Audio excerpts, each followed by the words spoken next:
Bonsoir à tous. Ce soir, Infopolitique reçoit 3 invités. Dans l'ordre, Stéphane Foissin, maire et conseiller général de Salazie. Avec lui, nous parlerons des élections départementales prévues en mars 2015. Nous recevons ensuite Jean-Luc Joly, qui est aujourd'hui conseiller municipal d'opposition à Saint-Benoît et qui a rejoint officiellement le LPA cette semaine. Et nous recevrons en dernier Yvan Dejean, secrétaire général du Parti communiste. Avec lui, nous parlerons de la conférence de presse qui a eu cet après-midi avec, entre autres, Maurice Gironcel et Paul Vergès. Premier invité donc, Stéphane Foissin. Bonsoir. Bonsoir. Je rappelle donc que vous êtes le maire et conseiller général de Salazie. Alors, tout de suite, on va parler départemental. On va aussi rappeler que vous êtes le président de l'association des maires de La Réunion, aujourd'hui où Sandrine. Écoutez, je pense que l'association des maires est une institution qui a déjà plusieurs dizaines d'années, plusieurs décennies, et qui aujourd'hui donc est, comme vous le disiez tout à l'heure, peut-être un petit peu dans la tourmente. Je voudrais rassurer tout le monde. L'association des maires est une institution qui doit travailler pour tout le monde, pour toutes les municipalités. Nous avons des enjeux politiques importants. Nous avons des rendez-vous prochainement. Et cette association des maires doit absolument retrouver sa sérénité et travailler pour les collectivités. Je vais vous couper juste le temps qu'on règle l'arrivée d'Yvan Rouge, parce qu'il est dans le choc de Stéphane Foissin. Est-ce que c'est bon à la régie, juste? D'accord. Alors, Yvan Rouge, bonsoir. Bonsoir, excusez-moi. Alors, juste, on parlait donc de l'association des maires. Je ne sais pas si c'est la tourmente ou pas. Bon, je vous poserai la question tout de suite. Est-ce que l'affaire Amilcaro y est pour quelque chose? Mais je pense que c'est un tout. C'est pas l'affaire Amilcaro. Je crois que l'affaire Amilcaro, elle date depuis plus de 10 ans, cette affaire Amilcaro. Sauf que, voilà, les affaires judiciaires. Je pense que ce qui s'est passé au niveau de la justice, s'est passé au niveau de la justice. Il n'est pas interdit de travailler, où que ce soit. La justice lui a pas interdit de travailler, ni dans une association, ni même dans une SEM. Nous avons besoin de quelqu'un, il est cadre A de la fonction publique. C'est un homme de qualité, qui a un réseau, qui peut apporter énormément à l'association des maires, parce qu'il a vécu cela de l'intérieur et il peut travailler pour l'ensemble des municipalités et apporter vraiment sa quote-part pour développer cette association des maires, parce qu'on veut la développer. On veut aussi également adosser à cette association des maires une association des élus, des anciens élus, parce que souvent les anciens élus sont oubliés dans le paysage politique réunionnais et on a encore beaucoup à apprendre de ces anciens élus. Donc c'est important aussi que cela se mette en place et je pense que M. Amilcaro, qui a largement démontré ses capacités, il a été élu maire, il a été élu maire il y a quelques mois. Apparemment, ce qui pose problème, c'est que comme il a été condamné, il ne peut plus gérer une mairie, c'est-à-dire la chose publique, il vient et il dirige 24 maires. Non, il ne dirige pas 24 maires. C'est le président de l'association des maires qui représente les 24 maires. Oui. Il est directeur, il n'a aucun droit de signature sur les comptes de l'association des maires. Seul le président et le trésorier ont la double signature, c'est-à-dire qu'aucun chèque, aucune dépense ne peut être faite sans l'accord et du président et du trésorier. Mais on a l'impression que ça sent un peu quand même l'arrangement politique, justement pour caser quelqu'un qui ne peut plus travailler ailleurs. C'est votre opinion, enfin, ce n'est pas la mienne. C'est pas la mienne, mais voilà, c'est votre opinion, c'est pas la mienne. La mienne, c'est que c'est un... Je vais reprendre la question d'Yvon. Je veux dire qu'au-delà de ça... Et là, je parle de manière générale. Il y a eu le problème qu'il y a eu sur le centre de gestion, qui a déclenché. C'est surtout ça qui a déclenché. Je crois que c'est surtout ça. Voilà. Je veux dire, si on regarde bien, Stéphane Foissin, de manière générale, cette classe politique-là. Mais le centre de gestion, il y a des règles. Les règles, c'est qu'il peut y avoir des listes différentes qui se présentent et une élection. Alors, plutôt que d'avoir des arrangements d'arrière-cuisine, on a été franc, on a fait une liste. Et les adversaires ont fait une liste. La République et la loi le permet. Ça a été fait totalement ouvertement. C'est pas ce que dit Michel Dennemont. Michel Dennemont reproche justement à ce qu'on n'ait pas respecté la parole qui aurait été donnée lors de cette réunion. Non, la parole qui a été donnée lors de la réunion, je tiens à le préciser, c'était que M. Amilcaro et M. Dennemont puissent se rencontrer, d'accord, avec moi. Sauf que cette réunion n'a pas eu lieu avec moi. Donc, à partir du moment où ils se sont rencontrés tous les deux sans que je sois présent, je ne peux plus être responsable de ce qui s'est passé ensuite. Alors, toujours sur l'association des maires, ce qui pose également problème, c'est que vous avez déclaré à un moment donné dans la presse, publiquement, c'était le 4 juillet, que l'association des maires ne pourra pas embaucher un directeur, et vous l'avez dit, faute de moyens, puisqu'il y a des communes qui sont parties et qui ne cotisent plus. Donc, et il se trouve que vous dites ça le 4 juillet, et il y a à peu près un mois, vous avez embauché malgré tout un directeur. Quelque part, on vous a mis en porte-à-faux aussi. Non, pas du tout, parce qu'il a fallu quand même, quand vous rentrez président d'une association, il faut d'abord que vous épluchiez tous les capacités financières de l'association. Je n'avais pas encore tous les éléments le 4 juillet, je les ai eus par la suite avec l'expert comptable. Oui, parce que vous avez dit à ce moment qu'il y avait un manque à gagner de moins 140 et quelques mille euros. J'ai vu avec l'expert comptable, et le recrutement ensuite du directeur était possible financièrement. Donc nous l'avons fait avec, bien sûr, à la lumière des éléments que nous avions. Vous êtes quand même dans une situation qui est très difficile. Vous avez 11 communes qui aujourd'hui n'y sont plus. Je crois que vous êtes encore 13 dans cette association, si je me trompe. Comment vous... Vous savez bien compter, 11 et 13, ça fait bien 24, oui, effectivement. Comment vous allez financer le salaire? Pas seulement, non, c'était pas ma question. Sinon, pour l'instant, si vous voulez, avec le budget que nous avons, nous pouvons le financer. C'est finançable. Nous ferons des économies sur d'autres plans. On a regardé avec le comptable où est-ce qu'on pouvait faire des économies. D'ailleurs, le carrefour des collectivités que nous faisons le 1er, le 2 et le 3 octobre est autofinancé avec une société. C'est comme si la société qui a organisé cela à la Nordève, et nous faisons ainsi l'économie de ces dépenses-là. Donc, au vu du budget, il a été, lors d'une réunion de bureau, une nouvelle réunion de bureau, possible d'embaucher un directeur. Quelle va être votre action justement pour convaincre les autres maires qui sont partis? Quelle va être votre action pour essayer de fédérer, pour qu'il y ait une seule association des maires? Et parce qu'on a entendu quand même à côté quelqu'un qui propose une autre structure. Écoutez, il y a déjà deux structures à La Réunion. Je pense qu'il faut... J'ai toujours à parler franc, j'ai jamais caché quoi que ce soit. Donc, il y a déjà deux associations. Il y a l'AMD et la MDR. Il y a déjà deux associations. Il peut y en avoir une troisième. L'association des maires départementalistes. Et l'association des ça, c'est présidé par Jean-Claude Lacouture. De Réunion.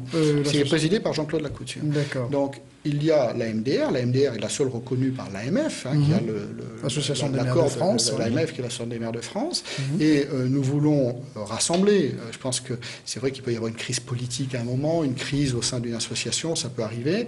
On va essayer de rassembler au maximum et de faire revenir à la table dans cette association tous ceux qui étaient partis pour des raisons particulières, qui étaient le CDG au départ. Le vrai point d'achoppement, c'était vraiment le centre de gestion. Maintenant que le centre de gestion est réglé, j'espère que certains maires vont revenir à la table et discuter et venir travailler. Il y a un travail considérable à faire. On a des difficultés devant nous qui sont considérables. C'est notamment la baisse des dotations de l'État pour les collectivités. Donc il faut qu'on se rende compte, qu'on puisse discuter, prendre l'expérience des uns pour aider les autres. Je pense qu'il y a énormément de travail à faire et les Réunionnaises et les Réunionnais nous attendent sur ces dossiers importants. Donc il faut que nous mettions au travail le plus vite possible. Est-ce vrai que vous avez promis à certains maires que Cyril Hamilcarot ne resterait que jusqu'à la fin de cette année à son poste? Je n'ai absolument rien promis de cela. Je crois que c'est pas passé du tout comme ça. C'est que on m'a demandé s'il était possible, que M. Hamilcarot un jour démissionne. J'ai dit qu'il appartenait à M. Cyril Hamilcarot de le faire. C'était uniquement sa décision. Moi, en tant que président, je l'ai embauché. Je tiendrai mon engagement jusqu'au bout. C'est tout à fait normal. Je ne reviendrai pas sur ma décision. Maintenant, il est libre. C'est un homme libre dans une société libre. Il fait comme il l'entend. Oui, puisque vous avez l'occasion de vous exprimer là, effectivement, devant les téléspectateurs, est-ce vrai également que la région vous a accordé une subvention via l'organisation justement de du salon là, bientôt, des collectivités pour pouvoir se financer Cyril Hamilcarot? Absolument pas. Je vous ai bien dit qu'il y avait deux choses différentes. Il y a l'association des maires et le financement du CARICO, qui passe par une entreprise qui autofinance le salon. Il y aura une centaine d'exposants. Avec les exposants, avec la publicité. On va faire pour la première fois un document très important, c'est le répertoire des élus de la Réunion, avec toutes les délégations. 1200 élus à peu près, avec toutes les délégations qu'ont ces élus. Ça va être un annuaire de 200 pages à peu près, c'est ça? 200 et quelques pages. Et voilà un élément capital qui montre que l'association des maires est au travail et qu'elle travaille déjà au bien-être, bien sûr, de ce réseau d'élus.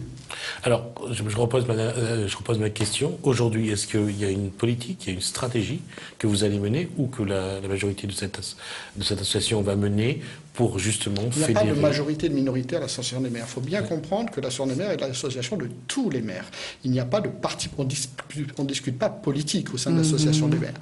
On discute stratégie pour nos collectivités, sur les difficultés que l'on peut rencontrer dans les différents domaines de gestion d'une collectivité. On l'a vu l'année dernière avec la rentrée scolaire, lorsqu'il manquait des contrats aidés, vous êtes réunis à la possession pour obtenir ces contrats aidés. Bien sûr, c'est ça le rôle de l'association. Et ça a marché. Oui, ça marche. Parce sur que les rythmes scolaires également, vous êtes positionnés à un moment donné. Lorsqu'on est tous unis face au service de l'État, face à différents organismes, on est beaucoup plus fort. Et c'est cela l'association des maires, c'est faire un lobbying et pouvoir obtenir satisfaction sur les difficultés que peuvent rencontrer ou les citoyens ou les collectivités. Juste pour rappeler que pourquoi la possession, parce qu'à l'époque c'était donc Roland Robert. Je dois quand même préciser que le carrefour des collectivités est à l'initiative de feu Roland Robert. Ce n'est pas l'initiative de Stéphane Foissin. C'est bien lui qui a lancé ce carrefour des collectivités en dehors de toute polémique. C'est ce que je veux rappeler. Donc ce carrefour des collectivités, pour moi, est d'une importance capitale pour que tout le monde se retrouve à la mémoire, bien sûr, de M.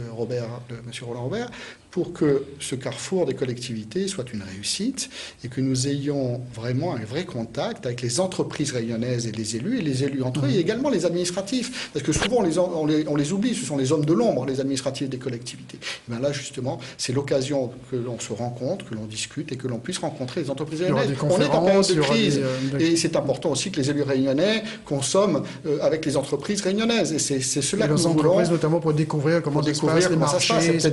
Également aussi des nouveautés auprès des entreprises, dans le développement durable, dans différents domaines, je parle notamment des vélos électriques, il y a tout un tas de choses à voir avec. Vous savez, souvent les élus vont au congrès des maires et on va voir ce qui se passe à l'extérieur, on rencontre des entreprises de métropole et on ne rencontre pas nos entreprises rayonnaises. Donc le but de ce carrefour des collectivités, c'est vraiment de mailler ce réseau et de mettre un véritable réseau en place avec mettre aussi nos entreprises en avant. D'accord. Alors, on va passer, on a déjà passé les 10 minutes, donc on va parler quand même des élections départementales, j'y tiens, on en a discuté déjà. On revient sur un point. Vous êtes donc conseiller général de Salazie et au mois de mars, on votera pour les élections départementales qui ne sont plus les élections cantonales mais départementales. Mais cette fois-ci, la tâche sera différente. Votre canton aujourd'hui, si vous pouvez la définir, vous pouvez nous donner le contour. C'est le canton qui comprend donc Brapanon, toute la commune de Brapanon, à peu près un peu plus de 12 000 habitants. Salazie, 7 500 habitants. Et une partie de Saint-André. La partie de Saint-André. Juste à rappeler que normalement, en métropole, juste pour rappeler que par rapport à la Réunion, en métropole, le canton, ça regroupe plusieurs communes. En métropole. Ici, à La Réunion, c'est une commune qui regroupe plusieurs cantons. De façon générale, sauf dans les grandes communes, il y avait 2 ou 3 cantons, ou 4, comme 5 comme Saint-Paul, 4 au Tampon, etc. C'était une spécificité historique et nécessaire. Je crois que le législateur n'a pas compris que historiquement à La Réunion, il était important d'avoir des communes-cantons pour les développer le plus rapidement possible.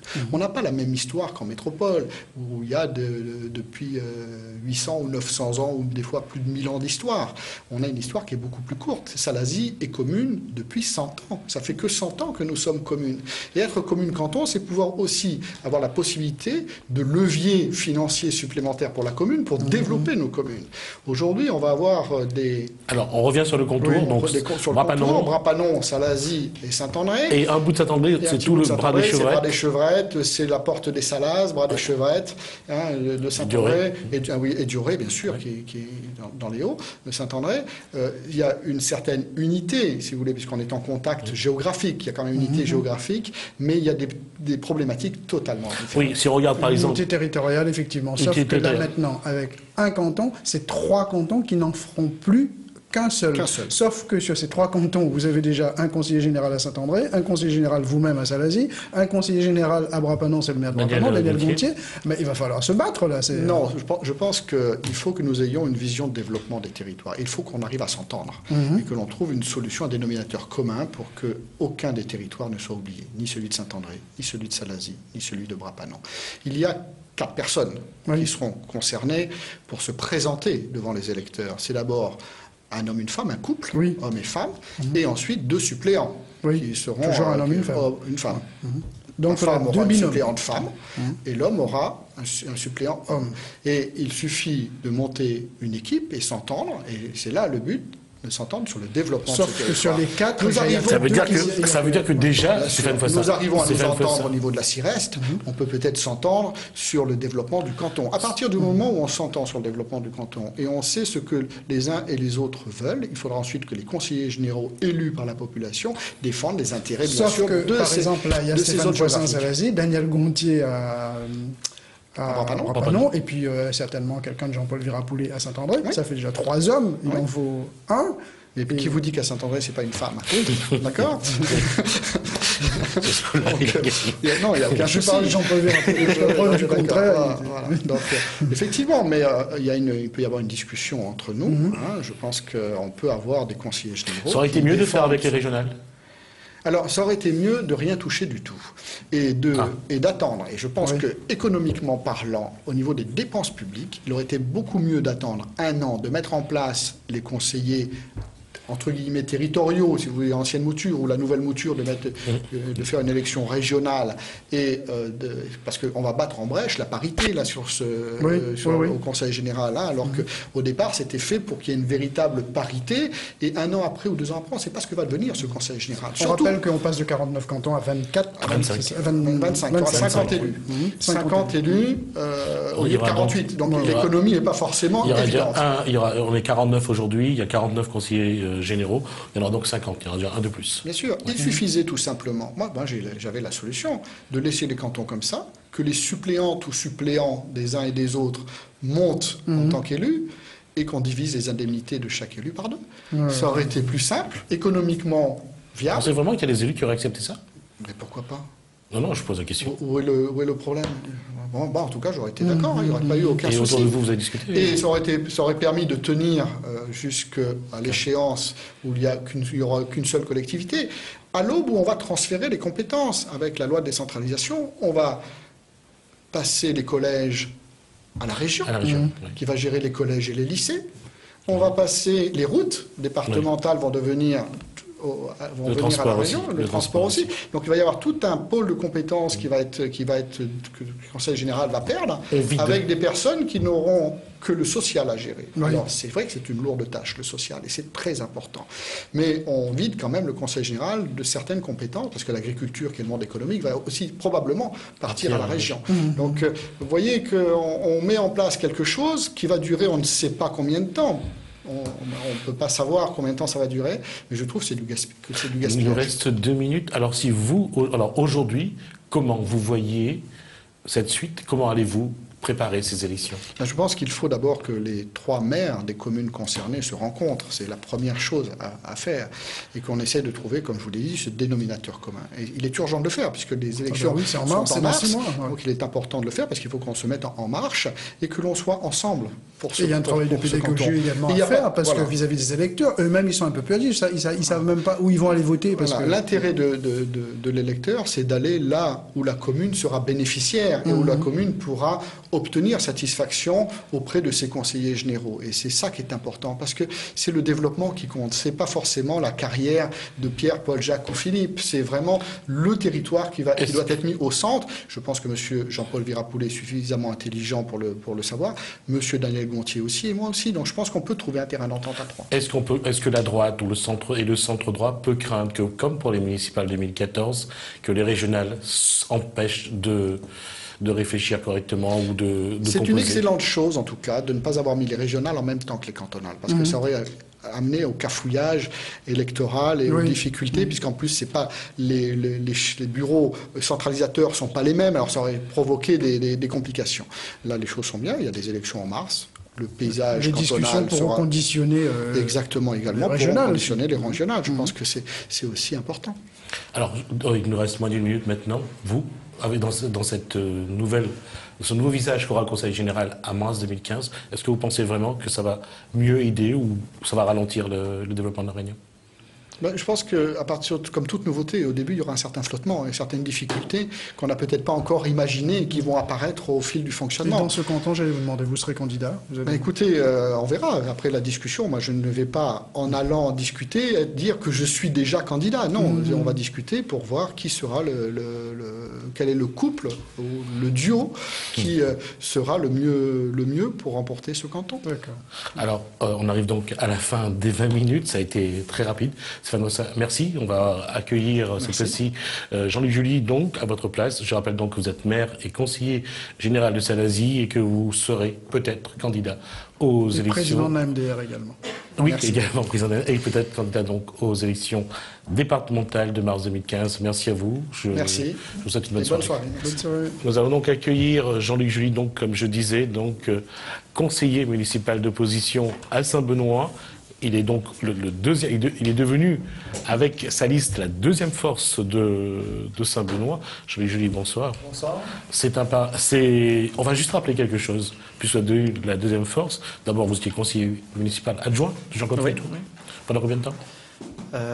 J'ai fait 2 mandats en tant que conseiller municipal, un dans l'opposition et 2 en tant qu'adjoint au maire. Adjoint à l'éducation. Voilà. Et là, aujourd'hui, donc, rappelez votre score au municipal. Alors, donc, on a fait 37,50%. 37,50% au municipal. Donc, Alors, à ce moment-là, vous étiez avec le PLR. oui. À ce moment-là. Pour la réunion du Gade-Bello. Voilà. D'accord. Et vous vous êtes présenté contre Jean-Claude Freitot, dont vous étiez l'adjoint pendant plusieurs années. Et samedi, en présence de Thierry Robert, vous êtes devenu donc le responsable LPA de Saint-Benoît. Voilà. C'est un retournement, c'est comment on change de veste comme ça? Non, monsieur c'est pas un changement de veste, donc c'est quelque chose qui s'est produit depuis la préparation des élections municipales. Oui. Alors justement, ces élections municipales, finalement, Huguette Bello vous a aidé ou pas? Alors, je n'ai rien contre le parti, je n'aime pas polémiquer. Les gens doivent quand même savoir que j'ai eu du mal pour avoir l'investiture. Ah bon? Ça a tellement traîné. Alors, oui, effectivement. C'est vrai que Huguette Bello, son souci, c'est qu'elle est très bien avec Jean-Claude Freitot et ça l'a gêné un petit peu. C'est ce que j'allais vous dire. Après, c'est vrai, j'ai pas eu le soutien de Mme Bello pendant la campagne électorale. Ça peut se comprendre. Ce qui veut dire qu'elle n'est pas venue une fois faire un meeting pour vous? Même pas. Soutenir notre candidature. Ce qui ne vous a pas empêché de faire un bon score. Oui, non. Vous étiez au deuxième j'ai eu tour, son vous avez soutien, on va dire, sur papier. Vous avez contraint Jean-Claude Freitot au ballottage, c'était historique. Oui, il faut dire qu'effectivement, Jean-Claude Freitot, c'est un monument. Oui. Et personne ne pensait qu'on aurait pu le mettre en difficulté. Et pour une première participation, donc on a fait un très beau score.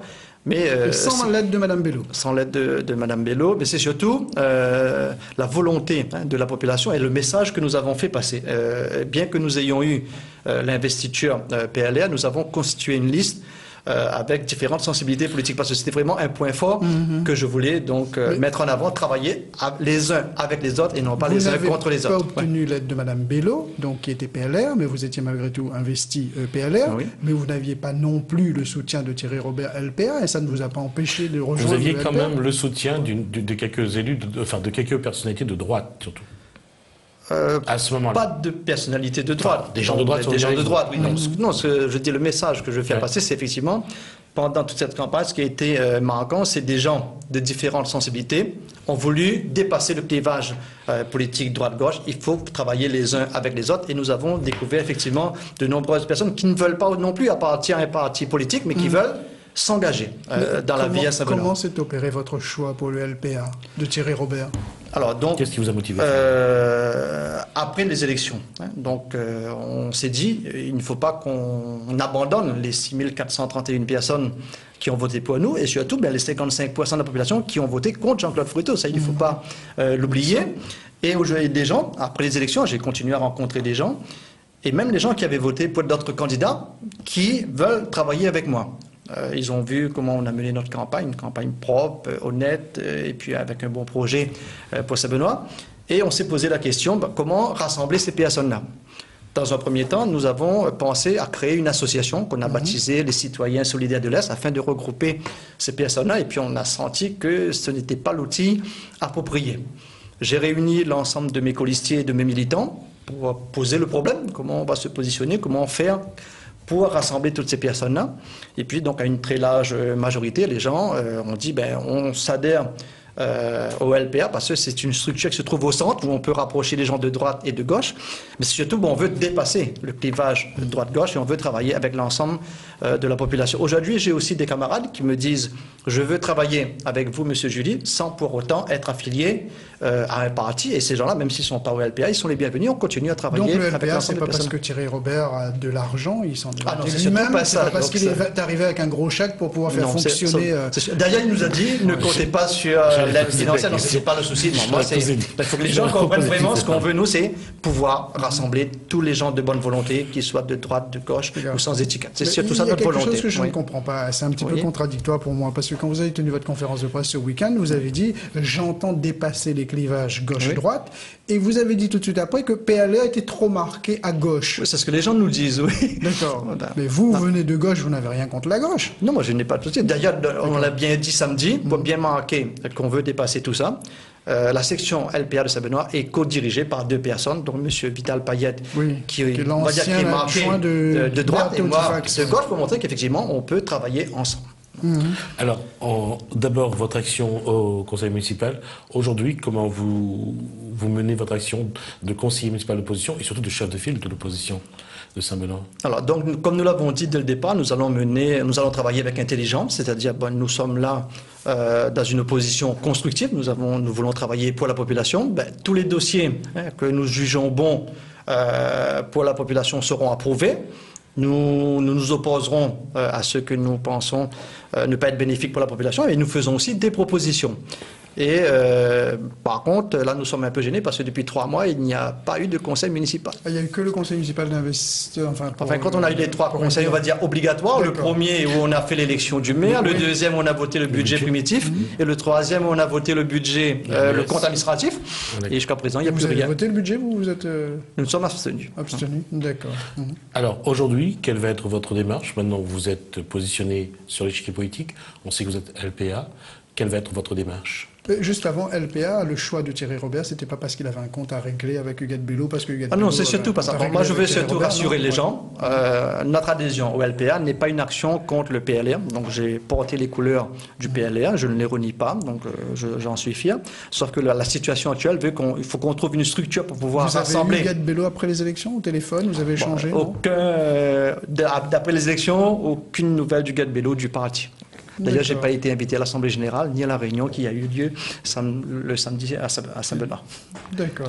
Alors, mais c'est pas ça qui a fait que je suis au LPA. Si, quelque part, vous avez senti lâcher un petit peu. Non, c'est surtout pas ça. Je regrette ça, mais c'est pas ça qui a fait que je suis au LPA. Vous êtes socialiste, le LPA est centriste. Oui, j'ai bien dit tout à l'heure, l'objectif, c'est de se rassembler au centre. Et par contre, ni un centre droit, ni un centre gauche. Le centre, effectivement, quand les décisions sont bonnes, on le dit. Quand c'est pas bon, on dit que c'est pas bon. Thierry Robert est un centriste qui a voté François Hollande. Voilà, donc c'est pour cette raison. Mais il n'a pas voté le vote de confiance, il n'a pas voté la confiance. Je reviens sur... Non, mais c'est cette position. Il y a où, effectivement, quand c'est bon, on dit que c'est bon. Quand c'est pas bon, on dit que c'est pas bon. Moi, je pense qu'il faut aller dans ce sens. Vous avez une démarche et vous avez 2 objectifs. Vous avez mars 2015 et vous avez décembre 2015. Ça va être important. Ce que vous allez faire va être important surtout pour votre parti. Aujourd'hui, comment allez-vous mener cette démarche? En tout cas, moi, ce que je voudrais surtout faire passer comme message, on ne doit pas abandonner les gens de Saint-Benoît. Voilà mon premier souci. Après, il ne s'agit pas de calculs électoraux. Si vous voulez exister, vous n'avez pas le choix. Bon, moi je dis, c'est pas une ambition personnelle pour moi. Non, tous les gens, après les élections, m'ont demandé de ne pas les abandonner. C'était pas mon intention non plus. Il y a des candidats qui ont brisé le rêve de ces 55% de la population parce qu'ils voulaient vraiment un changement. Et la situation de notre commune aujourd'hui est catastrophique. Vous avez quelqu'un particulier qui aurait dû finalement ne pas se retirer mais appeler à voter pour vous?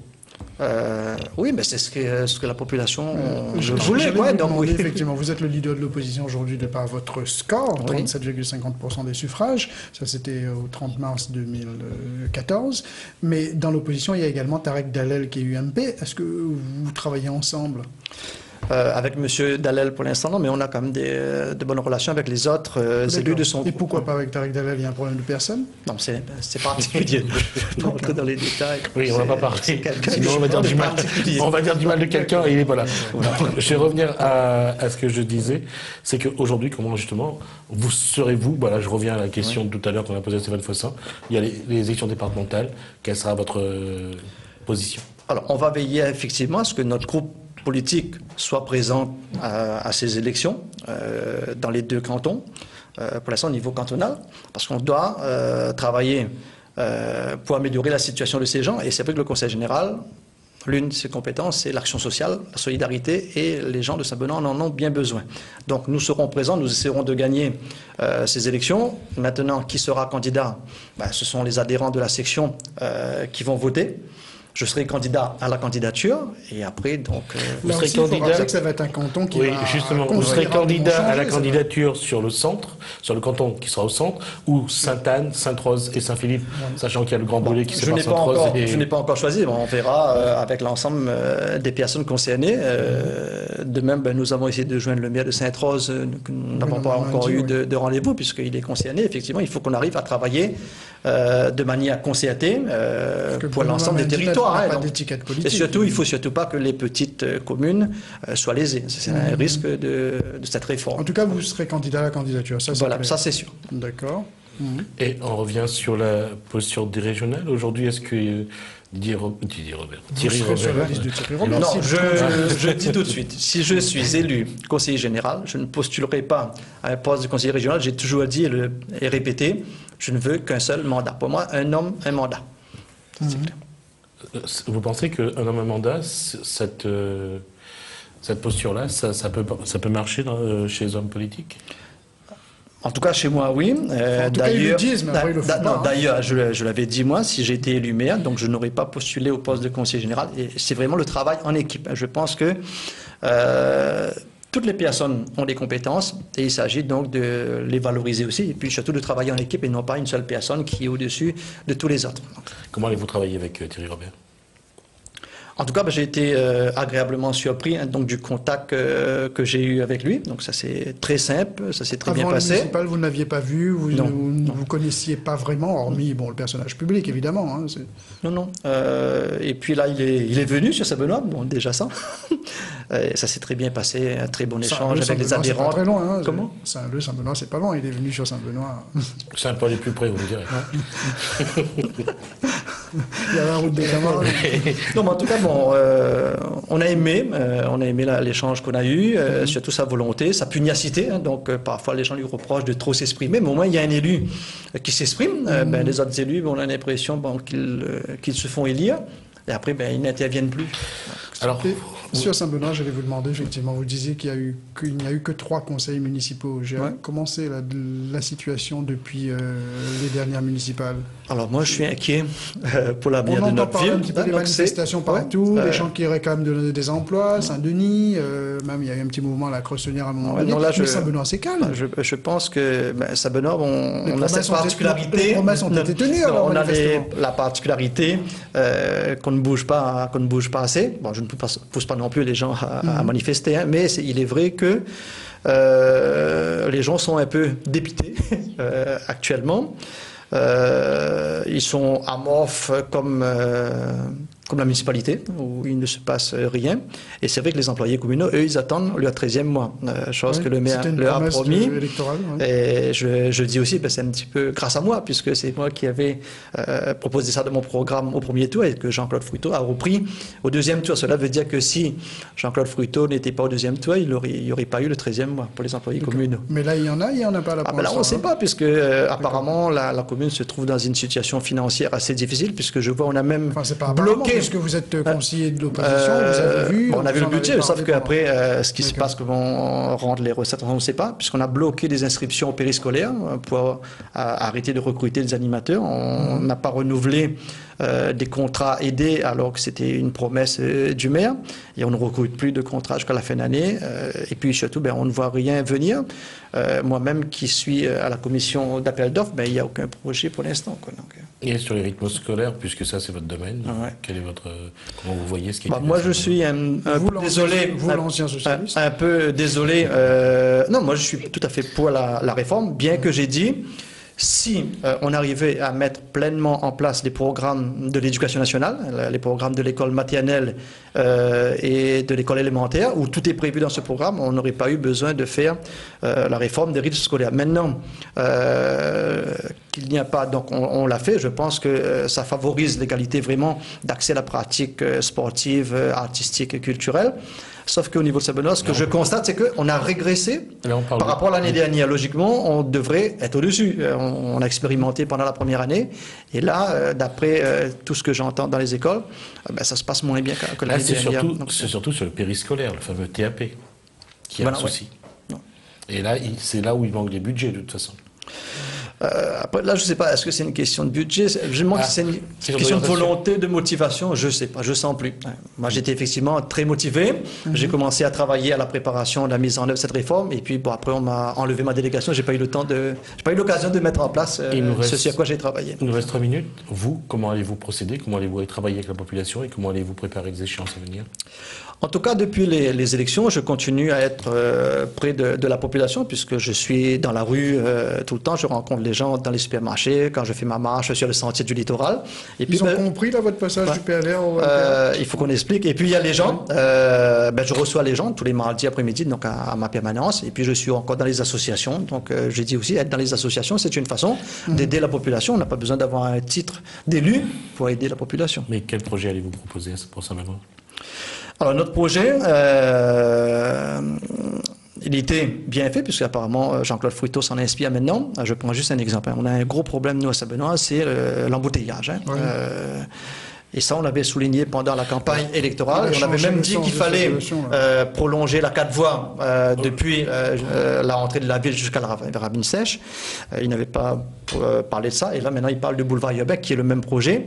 Et moi, aujourd'hui, je ne comprends pas pourquoi le maire ne monte pas, ne fait pas le forcing auprès de la région pour pouvoir réaliser 2 échangeurs avec autopont au niveau des 2 ronds-points. C'est ça qui débloquerait tout le problème. Reste cette rivière des Marsois. Ouais.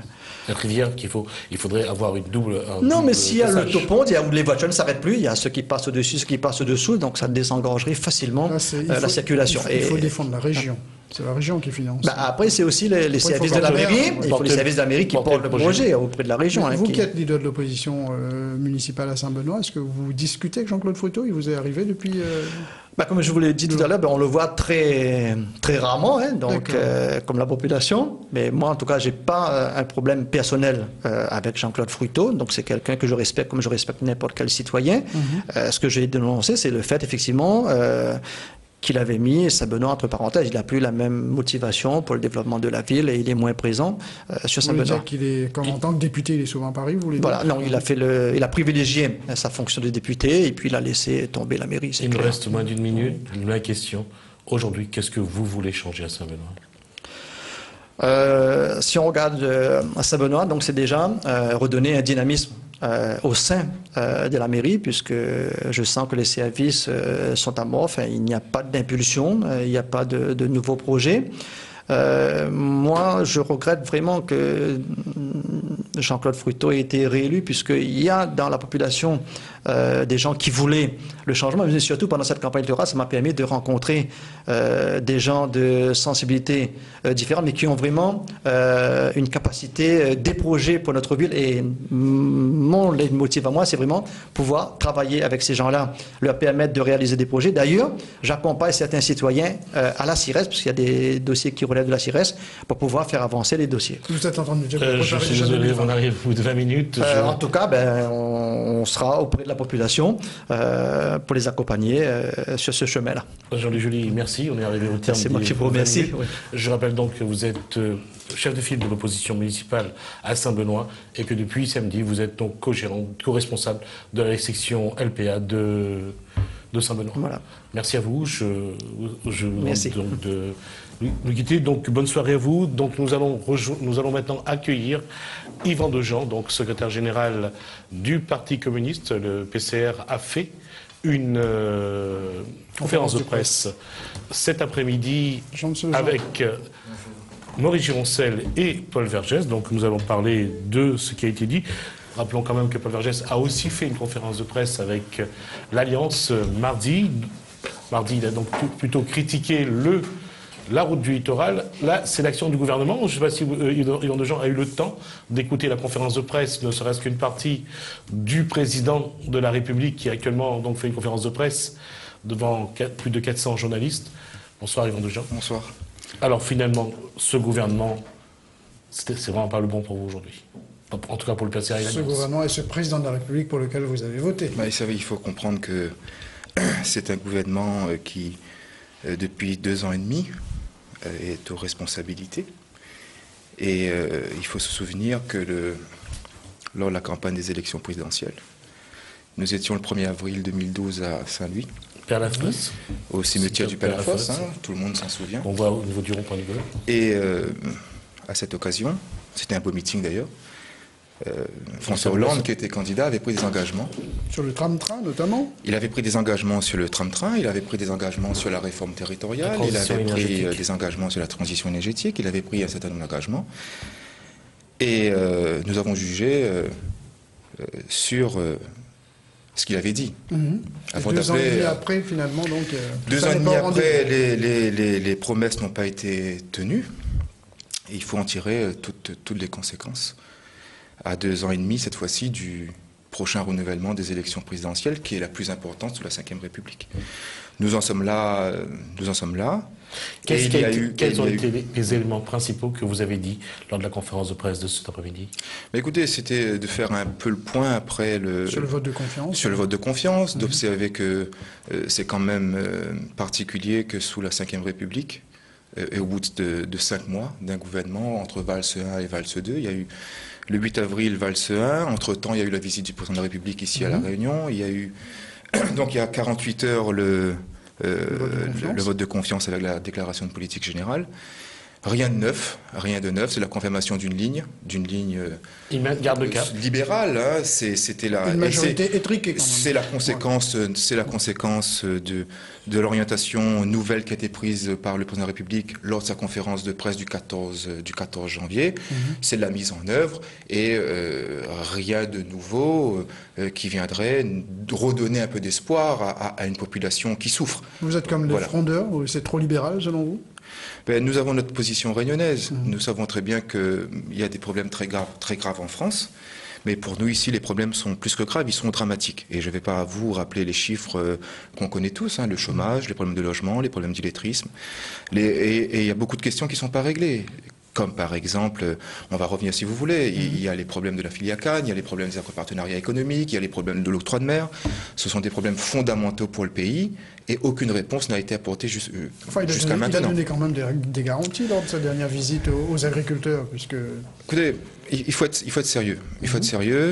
On a senti chez lui, sur cette question notamment des planteurs, une volonté de se battre. Donc on ne peut pas nier cette volonté de se battre. En revanche, qu'est-ce qu'il dit? Il va défendre le dossier auprès de Bruxelles. Il dit il faudra que Bruxelles donne son accord. Oui. À partir de ce moment, ça c'est le règlement. À partir de ce moment, qu'est-ce qu'on dit? Il y a les 90 millions d'euros qui sont acquis parce que c'est une décision ce que François Hollande appelle la solidarité nationale. Elle-même qui doit être soumise à une décision de Bruxelles. Il faut passer à 128. Et il faut passer à 138. 90 plus 38. Oui. 138 millions. Et ce sont ces 138 millions qui ne sont pas réglés. Et d'ailleurs, si ces 38 millions étaient en voie de règlement, rien n'empêchait. Et rien n'empêche... 128, 90 plus 38, ça fait plus 128. 38, ça fait 128. Rien n'empêche que les partenaires, le monde agricole, se réunissent pour établir dès maintenant la nouvelle convention Cannes qui court de 2015 à 2021. Le préfet a dit qu'il fallait dissocier les deux. Et nous sommes à 3 mois de la fin de l'année et nous n'avons aucune réponse. Bon, voilà, c'est un problème très concret. Jean-Claude Fruteau dit, qui a été donc le porteur de ce rapport sur la filière Cannes, Jean-Claude Fruteau dit que puisque l'Europe n'a rien à mettre au pot, ça devrait passer sans problème. Mais Paul Vergès a dit sur la plateforme, lorsque le président était là, que maintenant, il faut quand même l'accord de l'Europe. Pour le PCR, aujourd'hui, cet accord n'est pas encore...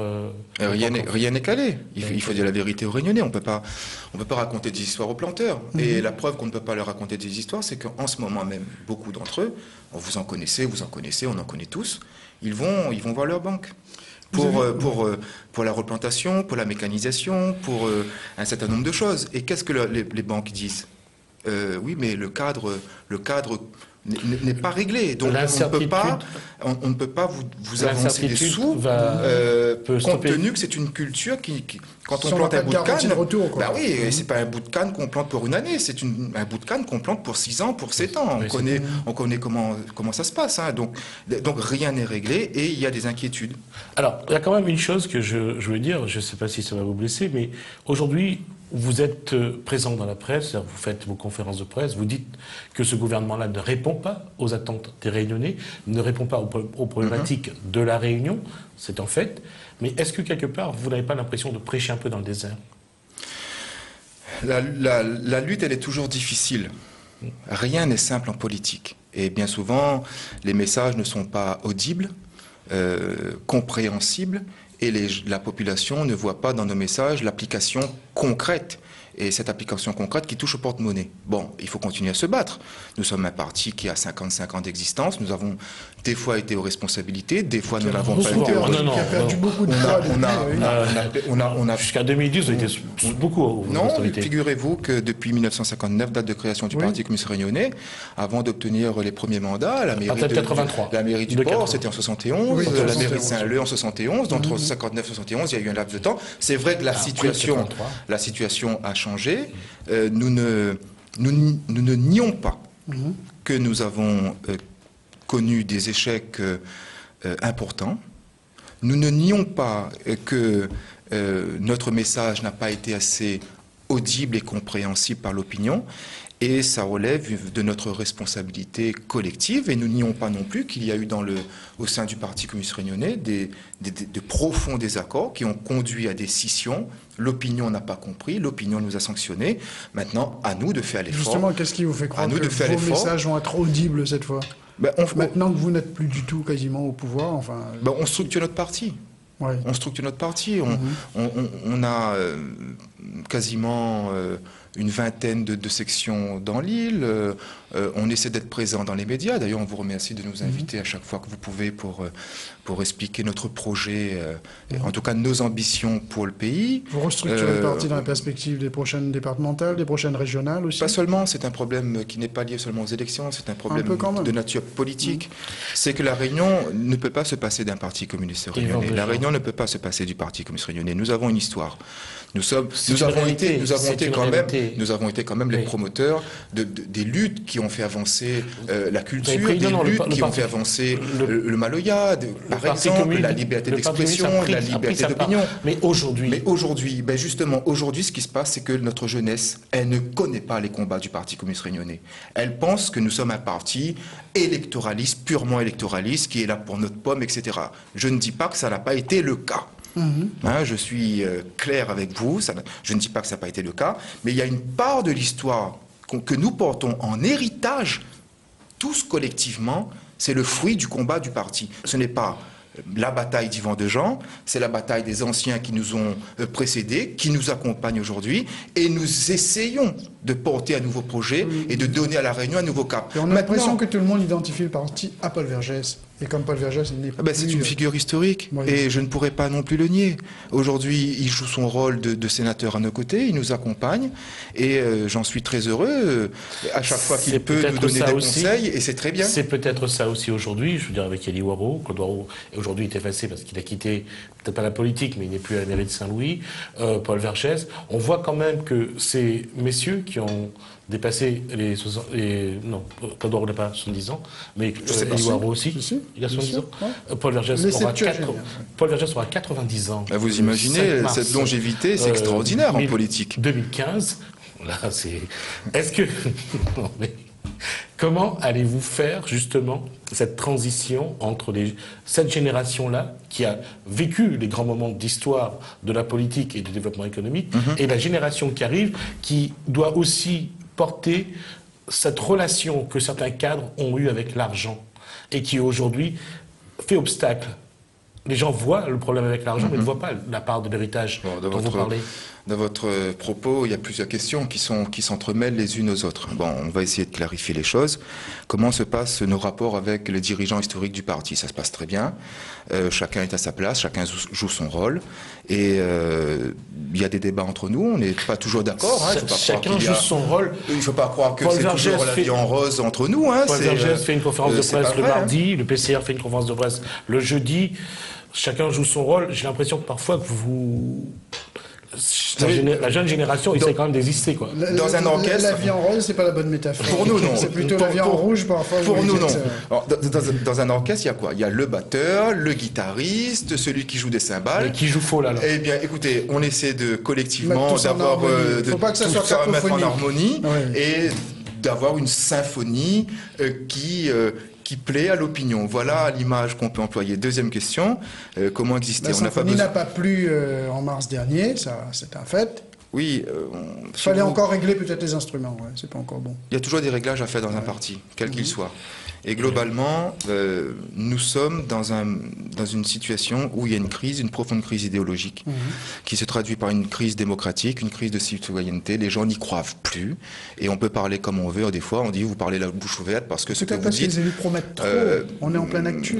J'ai la chance ce soir d'être avec vous deux et d'être ni maire, ni conseiller général, ni conseiller régional, ni conseiller municipal d'une majorité d'une opposition. Si vous militez, ça veut dire, ça veut dire, vous visez un mandat. Eh bien, parce que pendant les années où c'est une traversée du désert, hein, parlons franchement, eh bien, nous avons le temps d'expliquer, nous avons le temps de mieux nous faire connaître. Vous n'allez plus promettre, vous ne promettrez plus. Ben, en tout cas, nous avons un projet pour notre pays, un projet qui est difficile à expliquer. Pourquoi? Parce que le fond de notre projet, c'est d'aller vers la rupture avec le système dans lequel nous sommes. Et c'est ce concept de rupture qu'il faut du temps pour expliquer. Je crois que lors de votre conférence de presse cet après-midi, vous avez déclaré que vous allez au départemental, ça s'appelle, on ne dit plus cantonal, mais sur un nouveau thème, c'est l'égalité. Enfin, c'est pas tout à fait nouveau, ça. Ah bon? Oui. J'y crois absolument pas. Pourquoi? Alors, quelle égalité? Sur un problème très simple. Pourquoi, dans la République, ici, à La Réunion, nous avons, pour le même coût de la vie, quand on part score, quand on part score, quand on part score, ou dans d'autres enseignes, d'accord? Donner les enseignes, ça va nous éviter les problèmes. Les dirigeants de score seront contents que je cite l'enseigne. Ne pas être jaloux, il y a Carrefour, il y a Leclerc. On arrête la publicité. On arrête la publicité. C'était uniquement pour...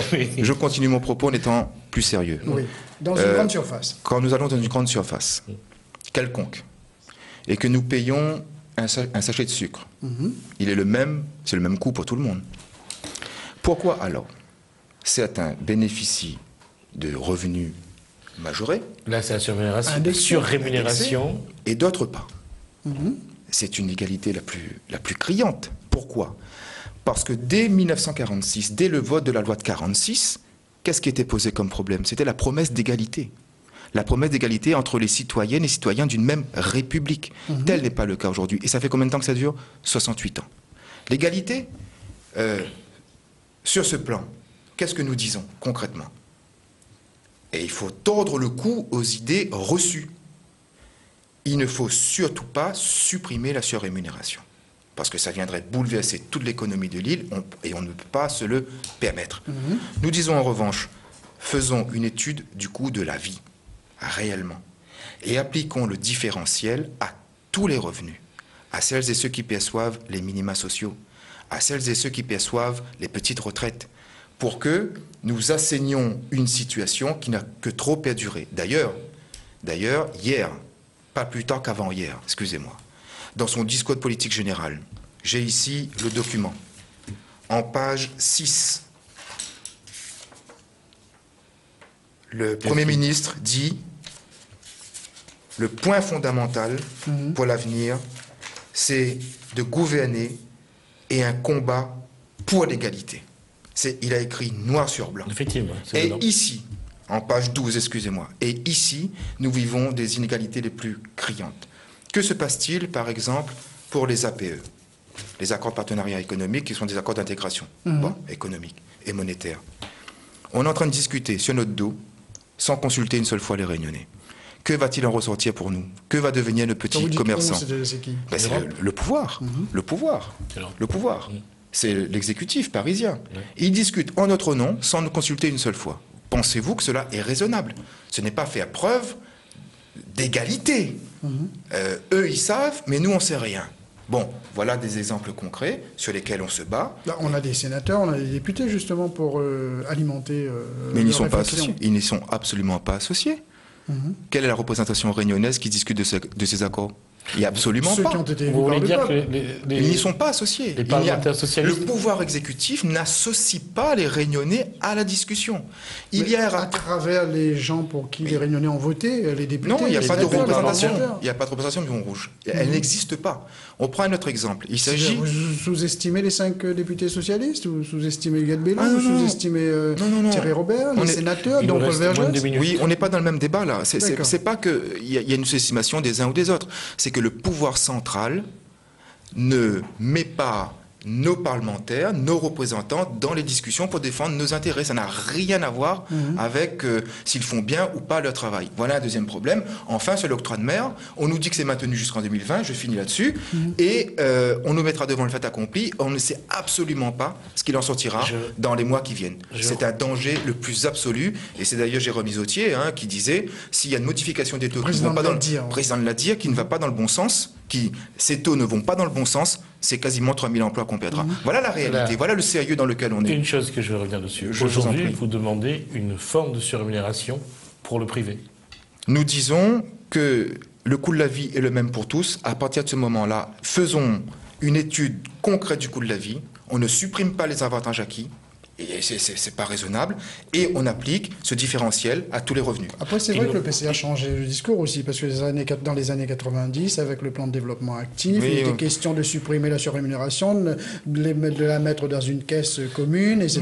Mais la crainte, c'était par rapport à l'unicité de on a voulu instrumentaliser nos propositions, on n'a pas changé, on est cohérent, on n'a pas changé de point de vue, il s'agit d'assainir une situation, et pour celles et ceux qui sont nouveaux, d'appliquer ce dispositif que nous proposons, et pour celles et ceux qui perçoivent, oui, dans la constatation, nous pouvons créer une caisse de développement pour l'épargne et une épargne vers l'investissement. Voilà notre position. On est clair, cohérent, parce qu'il y a des menaces réelles sur la surrémunération. On n'a pas le temps de développer ce sujet, mais on le sait tous, le gouverneur de la Banque de France, Bercy, les difficultés budgétaires, bref, on y reviendra. Dernière question, quelle va être la démarche du Parti communiste jusqu'à mars 2015 ?